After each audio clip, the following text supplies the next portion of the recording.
మిత్రులారా, మన మధ్య ఉన్నటువంటి ఈ మొక్క రావి రావి చెట్టు. మీరు హిందూ సాంప్రదాయంలో మనమందరం కూడా తెలుసు.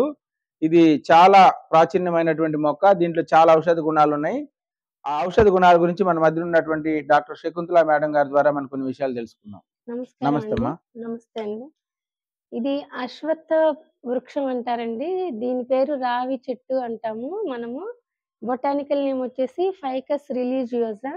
ఇది మనము దీన్ని ఒక దైవ వృక్షంగా భావించి ప్రతి ఒక్కళ్ళు దీని చుట్టూతా కూడా ప్రదక్షిణలు చేస్తూ ఉంటారు. ఎందుకంటే అది మనకంత విలువైనటువంటి ఆరోగ్యాన్ని ఇస్తుంది కాబట్టి. సో, ఈ చెట్టు యొక్క అంటే ఇది చిన్న చెట్టుగా ఉంది.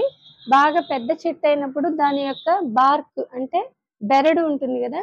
సో, ఆ బెరడుని యొక్క కషాయాన్ని గనక ప్రతిరోజు సేవించినట్లయితే ఆడవారిలో అయ్యేటటువంటి తెల్ల బట్ట గాని, ఎర్ర బట్ట అనే సమస్యలు పూర్తిగా సమసిపోతాయి.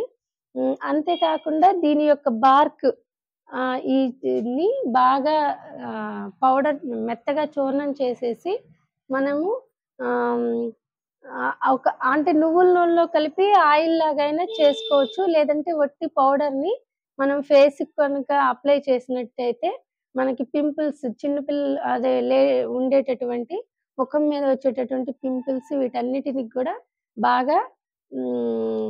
ఇది ఉపయోగకరంగా ఉంటుంది.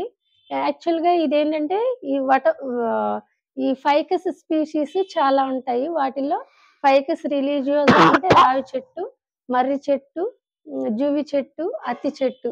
ఈ 4 చెట్ల యొక్క బెరడుని తీసుకొని పౌడర్ చేసి దాన్ని గనక యూజ్ చేసినట్లయితే ముఖ ఆరోగ్యానికి ఎంతో ఉపయోగపడుతుంది. దాన్నే ఇప్పుడు నాల్పామరాది తైలం అని ఒక తైలం ఉంటది. తయారు చేస్తారు. దానిలో కూడా ఈ ఇంగ్రీడియెంట్స్ వాళ్ళు వాడతారు. థాంక్ యూ అమ్మా. ఓకే.